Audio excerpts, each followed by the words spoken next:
Do you want to be successful in life? Now, I'm not just talking about in business. I'm talking about in faith, in your family, in every single aspect of your life. What if there was a formula, something that you followed, something that when you accomplished those particular things, it was an all-out formula for success?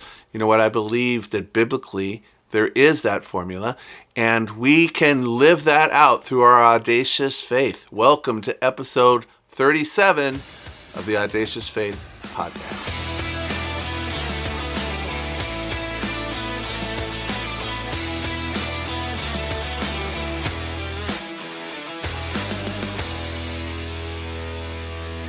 Welcome back to the podcast. Have you been enjoying the episodes? We've had some great ones recently with some fantastic interviews, and let me tell you, in the coming weeks, we have some more to come. Today, though, I want to take just a little time with you and talk about success. How is it that we can be successful in all areas of our life? I'm talking about spiritually. I'm talking about in your family. I'm talking about in business, doing ministries in the church, you name it, whatever it is that God puts in front of you. Is there a formula to follow that leads to being successful and being profitable in the things that we do? Now, why is this important?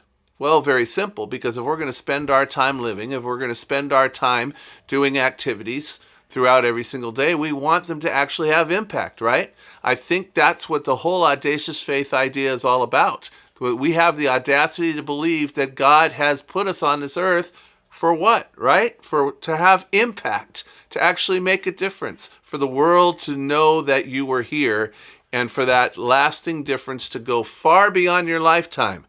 That's what each one of us, I believe, has a deep desire inside of our heart to have happen. So how do you do that? That's the question.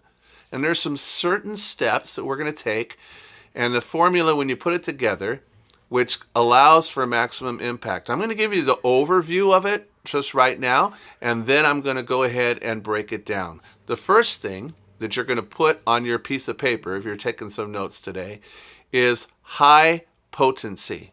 HP, high potency. We want to make sure that what we're doing in life is of the highest quality and of the highest potency. I'll explain that when we get to it. Okay, the next one you're going to write is a plus after the HP, and then you're going to write CP, which stands for close proximity. It's extremely important, no matter how great we are at what we do, that we actually get in close proximity with those that we're trying to reach and impact.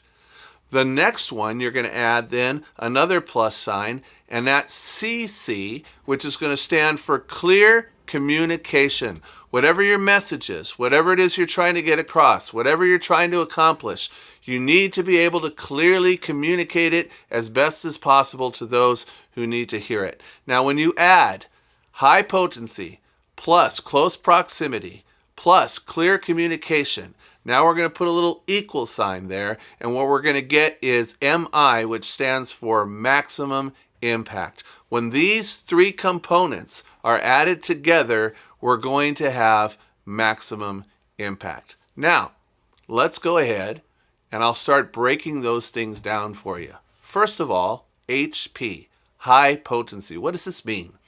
You know, I think about going to the market, for example, and when you go into the juice aisle, have you ever done that?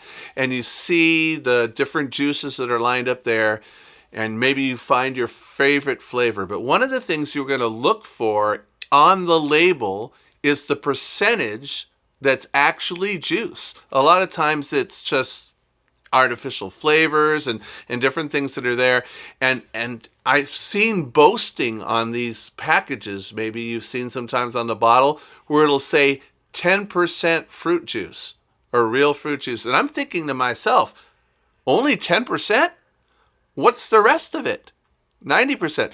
I tell you what I look for and what I really want is when it says 100% apple juice or grape juice or cranberry juice or whatever it is, right?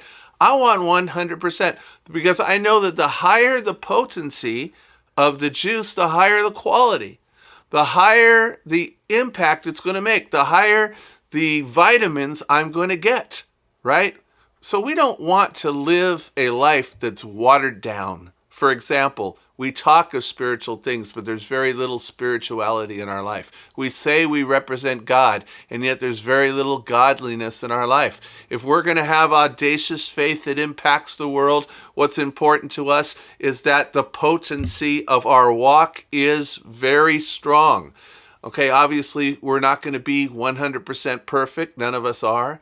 But isn't it so vitally important to be spending time in the Word, spending time with God, praying with Him on a regular basis, walking with Him, talking with Him, taking our actions by His marching orders? As we do all of this stuff, the potency of our life is very, very high. In other words, don't be so much of a hypocrite like many of us tend to be.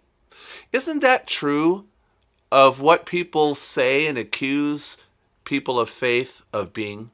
Hypocritical, people that say they live by a certain standard and they don't.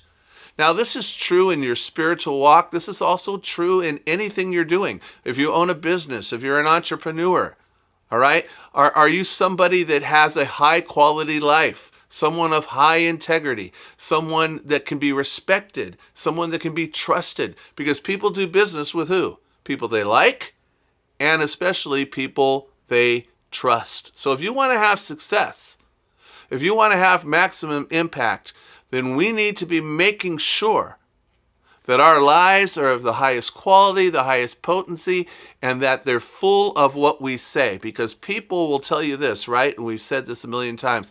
I cannot hear you over the sound of your actions. So let's remember that. High potency. The next one is close proximity. So we can have the most wonderful walk with God. We can have the greatest spiritual walk that there is, but it's not going to do us any good if we don't get in close proximity to people, right? What did Jesus say? We've been talking about this in the last few weeks in some of our podcasts. He says, you're the light of the world. A city that's set on a hill cannot be hidden. Let your light so shine before men that they may see your good works and do what? Glorify your Father who is in heaven. The only way for that to happen, as Jesus went on to explain, that people don't take a lamp and hide it under a bushel or under a bush, but they put it up on a lampstand so that everyone can see it. We need to get in close proximity where people see the light in our lives. All right, so we got to find ways to do that. It could be in your circle of influence, whether it's in your family, whether it's in your workplace, whether it's in your business, whether it's in your neighborhood, in your church, in the clubs that you're involved in, the community activities that you're doing, whatever that is. Okay, that can be part of it. Get yourself out there. You can't be hiding in the house. All right, and then today more than ever, there's other ways to get ourselves way beyond just the circle within the mileage of the physical space where we live. We've got the internet. And although the internet can be bad, just like I'm coming to you right now, it can be, hopefully, in your mind, good. Because we're connecting right now over the internet, and you're being able to have access to what it is that I'm trying to share with you. And we have a connection because of this medium that is available to us today. Well, guess what? We need to keep developing our presence with a high potent life, and now get in close proximity and get ourselves in front of people. You want to have maximum impact. People need to know who you are. They need to see you. They need to see your life. And you got to be careful on the content and then make sure we're getting everything in front of them, right? That's why I ask you. For instance, I'm going to ask you right now, if you haven't subscribed to this podcast, make sure you do. Share it with other people. Why? Because I want as many people to be exposed to what it is that we're being able to talk about and share with, and with a lot of the guests that we have on. This is what we want to be doing. We want to reach as many people as possible. Right now, at the filming of this podcast, we're at about 600 subscribers. We'd love to have 10,000 subscribers or more. So we're working towards that, and we need your help to be able to get that word out. All right? This is what you do. We've got to get close proximity. Get yourself out there. There was an old book many years ago that was written by, I forget the author, but it was called Out of the Salt Shaker and Into the World. A great analogy, right? The salt, while it stays within the container, does no good until it actually gets out of that container and touches the food that's on your plate or the world around it. And Christians and believers, people of faith, that's what we're supposed to be able to do. We're not supposed to just hide within the walls of the church or within our house or our living room. We're supposed to be getting out of that salt shaker and into the world and in close proximity, touching as many people as possible. All right? So whether it's for spiritual reasons, business reasons, both, you got to have a clear, high potent message, and you got to be getting in close proximity. Now, the third one is clear communication. How is it that you communicate? Okay? We communicate in our actions, right? Make sure that your actions aren't contradicting. I've already mentioned that a little bit today. So, for example, the person that comes to you, maybe your father or maybe some type of authority figure, and they're holding a cigarette and they're smoking it. I'm not talking about smoking today. That's just an example, all right? But let's say that, they're smoking a cigarette and they smoke 10, 15, 20 cigarettes a day or whatever it is. And they come to you with a cigarette in hand and they're putting it in their mouth and they're taking a puff of it. And while they're blowing the smoke out, they're saying, make sure you don't smoke. It's bad for you. It's bad for your health. Well, you're thinking to yourself, hey, you're not clearly communicating a consistent message based on what you're doing. So we got to make sure, first of all, that we're consistent, and then we need to clearly communicate that message as well as we possibly can. So what does that mean? You got to be working on your language skills, your speaking skills, how it is that you even put things into print. All right, let's not try to be impressive where we're getting and wowing people with our flamboyant use of vocabulary, right? Let's speak in simple terms that people can understand and that matters to people. This is clear communication. There was nobody better at this, by the way, than Jesus himself.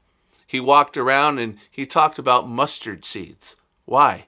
Because that was a point of reference when he was talking about how just a little bit of faith could move a mountain. The mustard seed was the smallest seed that they knew of at that time. He would talk about the vine and the branches, and most Bible scholars tell us in John 15 that more than likely when he used that illustration, he was walking by the temple wall, and that temple wall had a vine that would go and would grow over that wall. And Jesus was always using examples that people could understand. All right? This is what he did. He spoke in simple terms. He spoke in parables to illustrate stories and spiritual truths. He didn't sound like he had a seminary degree. Many of our current people of faith today would probably look down on Jesus for the simplicity of the language and the examples that he actually used. But the reality is he spoke so that the average, hardworking family person, whoever they were, could understand what he was saying. We need to strive to do that. People need to understand our message very clearly, whatever it is that we're trying to get across.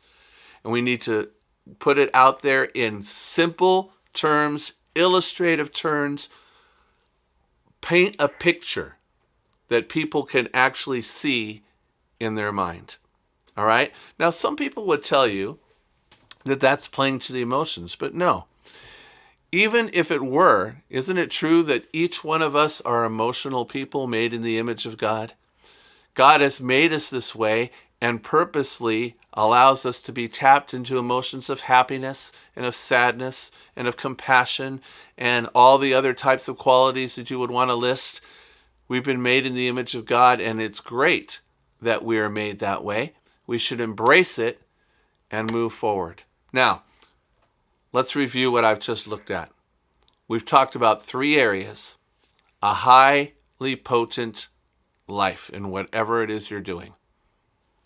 Do you have that? Think about that for a moment. And you might want to write down, what steps do I need to take to increase that even stronger? Okay? The second thing, close proximity. How can I spend time every single day to be an influence on more and more people, to have more and more people see what I'm doing, see what I'm all about, know what I'm all about, whether it's in my circle, in the physical presence, and especially using the internet.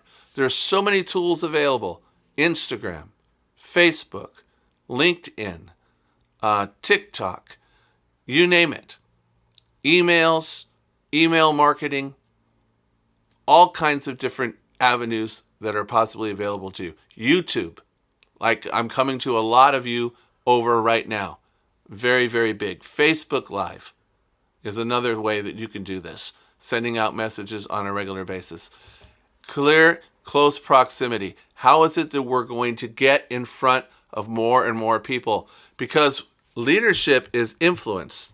The 21 irrefutable laws of leadership tell us, right? And without influence, you have nothing.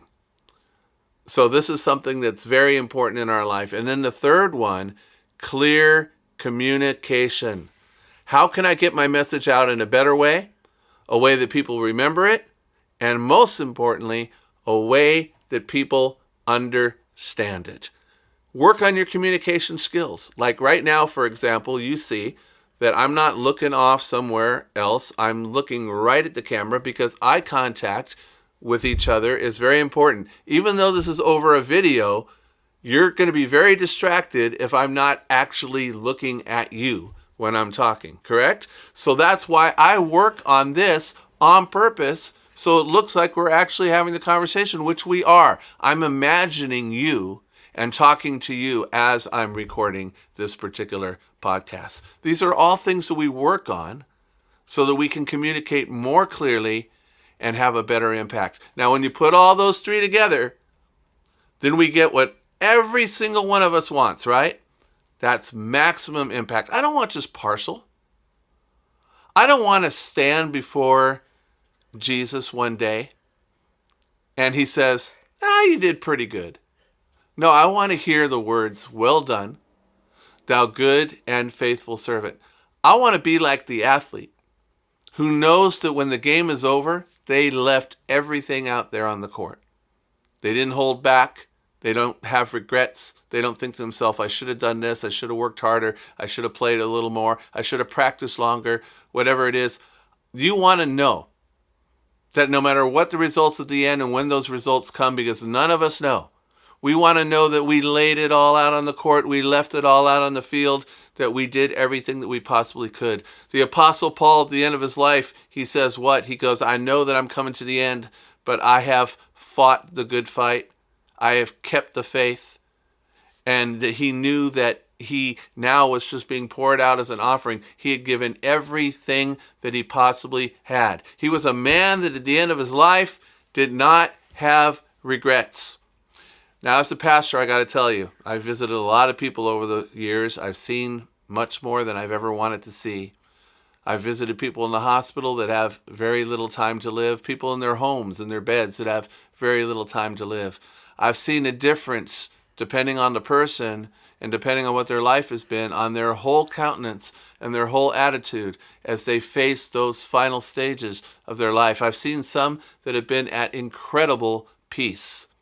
And it spoke to me in dramatic ways that they could be at such peace despite what they were going through, knowing that soon their breath on earth would come to an end and they would launch themselves into eternity. And then I've been with others that are crying out for every possible moment they have, full of regrets, wishing that they could do things that they never did. I ask myself when I see those things, as I'm asking you, what do you want to be like if you're in that situation at the end of your life? Do you want to know that you put it all out there, gave it all? Or are you going to say, I just wasted so much time and wish I could go back? Now is the time to make those decisions, not then. Now is the time to take those steps with the opportunity that we have every day, not then. Now is the time to be highly potent, close proximity, clear communication, so that we can have maximum impact. I'm hoping that you'll communicate with me about how God is doing these things in your life. Reach out to me through jgodthiersenior@gmail.com, or you can make a comment on this podcast, or reach me through Facebook or Instagram at that name. I definitely want to connect with you, and I hope you're going to continue to share these episodes with everyone that you know. Also, if you have some podcast ideas, some subjects that you would like to hear about, feel free to communicate with us so that we can go ahead and get that set up. You definitely are a valuable partner in what it is that God is causing us and having us try to do here as we communicate His truth and His message. Thank you so much for joining me today. I look forward to seeing you next week as well. This has been episode number 37 of the Audacious Faith Podcast. God bless you. Have a great one.